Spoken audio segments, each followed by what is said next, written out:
The King of Jordan approved a cybercrime bill that will crack down on online speech deemed harmful to national unity, a bill opposition lawmakers and human rights groups have warned against. The legislation has drawn accusations from human rights groups of a crackdown on free expression in a country where censorship is on the rise.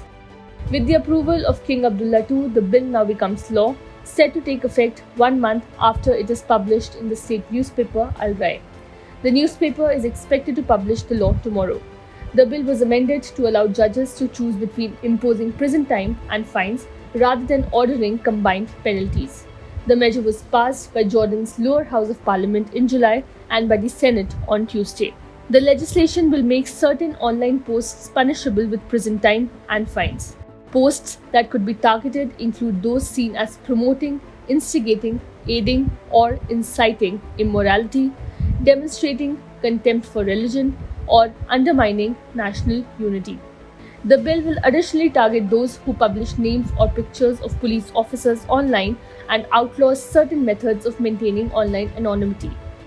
But opposition lawmakers and human rights groups caution that the new law will expand state control over social media, hamper free access to information, and penalize anti-government speech. A coalition of 14 human rights groups, including Human Rights Watch, has called the law draconian. The groups say vague provisions open the door for Jordan's executive branch to punish individuals for exercising their rights to freedom of expression, forcing the judges to convict citizens in most cases. The president of Jordan's Press Association also warned the language could infringe upon press freedom and freedom of speech. The United States, a key ally and Jordan's largest donor, also criticized the law. The measure is the latest in number of crackdowns on online speech in the kingdom, including social media blackouts.